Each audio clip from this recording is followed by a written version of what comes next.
안녕하세요 여러분, 미국 투자 스토리에 반갑습니다. 오늘은 디어 마이 더터로 왔고요.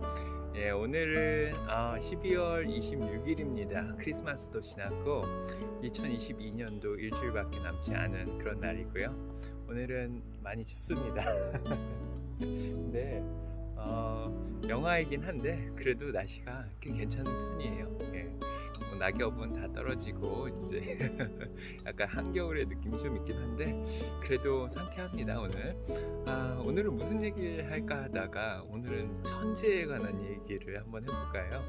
요즘 일론 머스크 때문에, 테슬라 때문에 조금 시장이 세상이 좀 시끌시끌 하잖아요. 그래서 과연 일론 머스크는 천재인가? 아니면 천재는 무엇인가? 거기에 대해서 한번 또 생각해 보는 것도 재밌을 것 같아서 오늘 여기에 대해서 한번 얘기해 볼게요. 일단 걷겠습니다.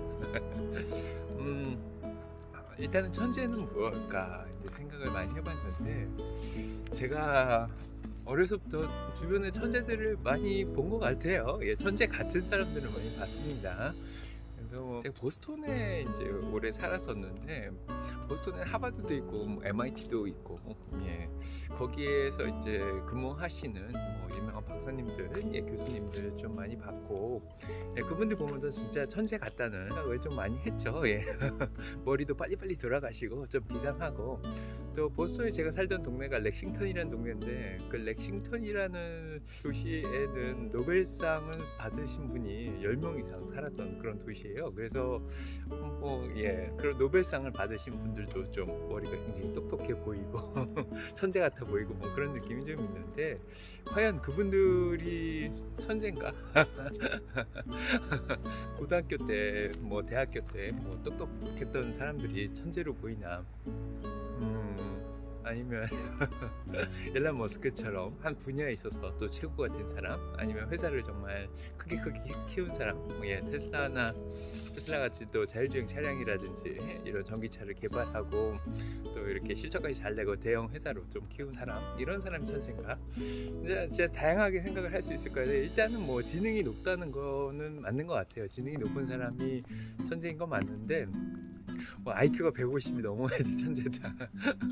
그렇게 얘기할 수도 있습니다. 근데 가드너의 멀티플 인텔리전스 테오리 아시죠? 다중지능에 따르면은 사람의 지능이라는 게 이 수학 능력이라든지 논리력만 따지는 게 아니라 운동 능력이라든지 사회 이렇게 소통 능력이라든지, 거기 정치 능력 이런 것도 다 들어가겠죠. 음악 능력이라든지 자연지능 이런 것까지 자연을 좀 느끼고 그런 능력, 이렇게 이제 동물이라든지 곤충 이런 것들도 소중하게 느끼는 그런 능력, 그런 것까지 다 포함해서 지능에 속합니다. 그래서 지능이라는 게 정말 IQ로만 또 테스트를 할 수도 없는 거고, EQ로만 테스트할 수도 없는 거고, 또 지능을 테스트하는 거는 크리티컬 띵킹을 그런 것까지 재는 건 아니죠. 아니면 창의력까지 재는 건 아닙니다. 그래서 지능을 어떻게 보느냐, 정의 내리냐에 따라서 사람이 천재냐 아니냐 이런 게 결정이 날 수 있을 것 같아요.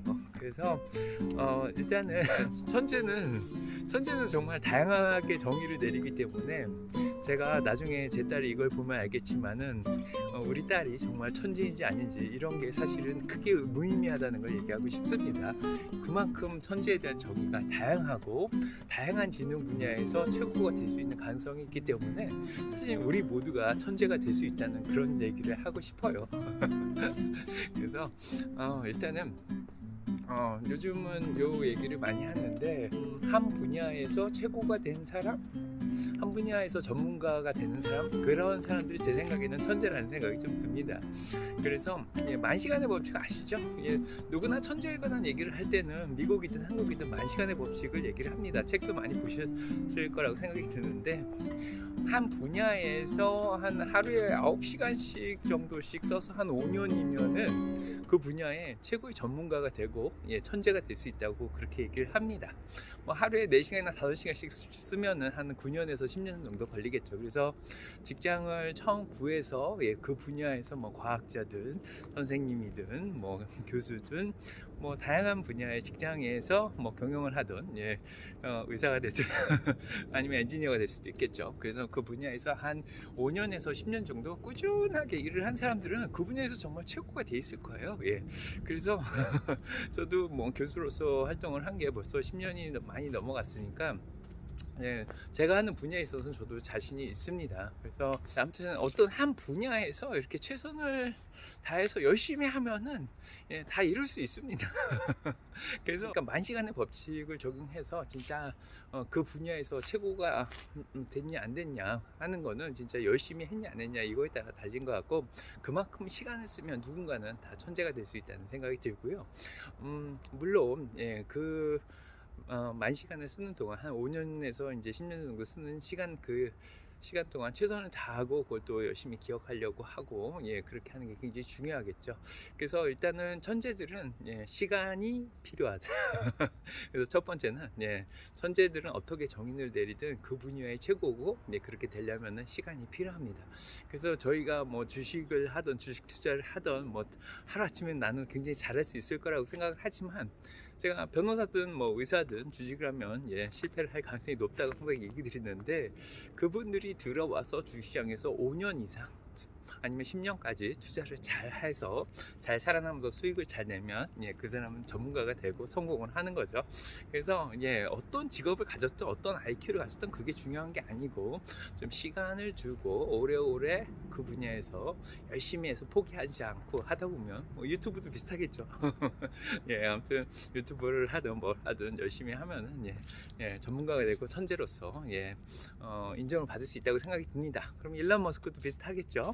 예, 지금 테슬라를 2004년부터 예, 감당을 하기 시작하면서 거의 18년, 19년 동안 테슬라를 이렇게 키워왔습니다. 자율주행도 하고, 그 다음에 예, 전기차도 만들고, 뭐 배터리도 만들고 하면서 예, 계속해서 혁신을 또 일어나갔고, 예, 충분히 시간을 오래 썼기 때문에 일론 머스크가 이 분야에서 확실하게 천재인 건 맞고, 예, 그 다음에 스페이스X 같이 우주선을 예, 발사시키는데 성공을 하고 다시 돌려보내가지고 재활용도 하고 뭐 이렇게 발사대를 재활용하고 이런 것까지 하는 것도 예, 아무튼 우주 탐사 이 분야에 있어서도 정말 최고의 전문가가 되지 않았을까. 그래서 예, 최소한 뭐 페이팔도 옛날에 했었죠. 그래서 예, 이렇게 여러 가지 분야에 있어서 예, 굉장히 오랜 시간을 쓴 사람이고, 그렇기 때문에 그런 분야에 있어서는 천재로서 인정을 받을 수 있을 거라고 생각이 듭니다. 그래서 이제는 소셜미디어 트위터에까지 퍼져나가고 있는데, 자, 일단은 두 번째로 또 중요한 거는, 자, 첫 번째 시간을 많이 썼다면 천재는 확실하게, 두 번째로 예, 성장적인 마인드를 가지고 있다고 생각이 듭니다. 예, 새로 하는 일 이런 거에 두려워하지 않고 열심히 해가지고 계속해서 성장하려는 말. 그러니까 멈춰 있는 사람은 픽스드 마인셋이라 그러죠. 예, 캐롤 드웨이의 마인셋에 나오는 것처럼 예, 멈춰 있는 사람은 도전하면서 끈기 있게 그걸 이뤄나가지 못해요. 하지만 성장적인 마음, 그로스 마인셋을 가진 사람은 계속해서 성장하면서 생산을 하려고 노력을 하죠. 그러면서 예, 자신의 약점을 계속해서 극복해 나가면서 끈기 있게 그걸 이겨 나갑니다. 그게 성장적 마인드셋을 가진데, 확실하게 천재들은 그만큼 성장적 마인드를 가지고 있는 것 같고요. 그리고 세 번째로, 그만큼 성장적 마인드를 가진 만큼 실천하려는 능력이 굉장히 강합니다. 제가 항상 강조하죠. 본인이 가진 생각, 원칙들을 실천하는 게 굉장히 중요하다고 하는데, 확실히 천재들은 실천하는 능력이 굉장히 강한 것 같아요. 그래서 이렇게 성장적인 마음들을 가지고 실천을 열심히 하다 보면은 뭔가 이렇게 예, 좋은 결과들이 계속해서 나오게 되죠. 그래서 한번 뭐 크게 뭐 로또 맞은 것처럼 뭐 성공시켜가지고 이렇다고 천재라고 부르진 않지 않습니까? 그래서 성장적 마인드 가진 사람들의 대표적인 사람을 모차르트라든지 뭐 아인슈타인이라든지 에디슨 이런 사람을 많이 뽑잖아요. 그래서 이렇게 천재들은 보면은 성장적 마인드를 가지고 끈기 있게 좀 포기하지 않고 실천을 하는 그런 경향이 있는 것 같습니다. 그래서 자, 이렇게 예, 시간도 많이 필요하고, 그 다음에 성장적 마인드, 그 다음에 예, 실천하는 능력, 그건 굉장히 중요한 것 같고요. 역시나 예, 성장하면서 생산하는 것도 굉장히 중요하다는 생각을 합니다. 그리고 마지막으로 이런 천재들은 과연 남을 행복하게 만들어줄 수 있을까요? 여기에 대해서 진짜 많은 생각을 했습니다. 아마 이 비디오의 주제가 아닐까 싶은데, 일론 머스크가 천재인 거, 에디슨이나 모차르트가 천재인 거, 아니면 우리 주변에 정말 똑똑하고 노벨상이나 뭐 수학상 이런 것들을 받은 사람들이 과연 우리를 행복하게 해줄까? 그렇진 않습니다. 그죠?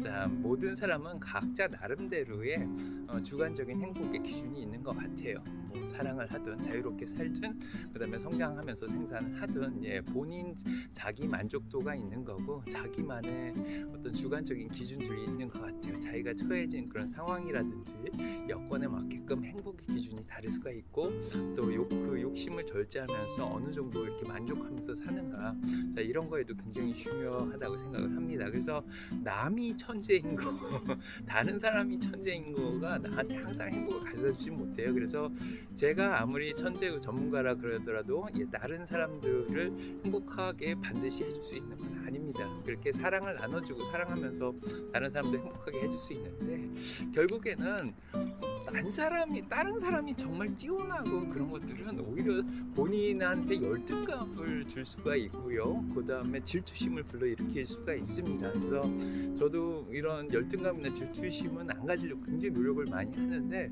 그만큼 다른 사람이 뛰어난 건 저한테 사실 크게 도움이 되진 않습니다. 그런 친구 옆에 있으면 오히려 더 힘들 수도 있어요.